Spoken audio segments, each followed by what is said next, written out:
Guys, gandang hapon po sa inyong lahat. So, ngayon, mamamalingki ako pero humangi ako ng konting oras kay amo. Sabi ko, sasaglit muna ako sa aking agency. Pero ang agency namin, malapit lang naman dito. Kasi alam nyo naman yung mga baguhen, kagaya ko, isang buwan pa lang. So, kailangan ko magbayad. Pero ang bintahe lang kapag dito ka mismo nakakuha ng amo sa HK. So, ang babayaran ko lang, maliit lang. 10% lang. Ganon. Pero kung hindi ako nakahanap ng amo dito sa HK bago ako umuwi ng Pinas, sigurado at pretty sure malaki ang aking babayaran. Kaya nga nagtyaga ako talaga na nag-opa ako guys ng boarding house. Kasi dito ganun talaga eh. Kung gusto mo magtrabaho, makikipagsapalaran ka.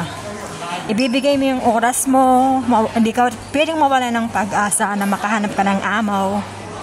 Kagaya ko, lakasan ng loob to the max. Alam niyo guys, blessed naman ako kahit paano na kasi nga once dito na terminate ka, ang binibigay lang ng government na pwede ka mag-stay dito 14 14 days. So natapos yung 14 days pero nag-extend ako ng best ako. So doon sa pag-extend ko, doon ako nakakuha ng amo ko. Kaya ganoon sa palaran, hindi pwedeng mawala ng pag-asa, kailangan ng trabaho eh. So, konting oras lang naman. Kasi nga nag-1 month na ako, kailangan ko magbayad ng 10%. Kaya't nandito ako ngayon. Yung agency ko, medyo dulo-dulo. Pero okay lang. Yun ang obligasyon ko sa agency ko. So, blessed naman ako sa agency ko kahit paano. Sila ang nag-force na makahanap ako ng amo. Kaya syempre, kailangan yung obligasyon ibigay ko rin para sa kanila. Hindi dapat pwedeng kalimutan. Nung isang araw pa nga ako pumunta doon, kaso sarado. Ay, hindi pala sarado, wala si ma'am. Yung agent, agent ko talaga mismo. Kasi kailangan yung agent ko mismo ang bibigyan ko.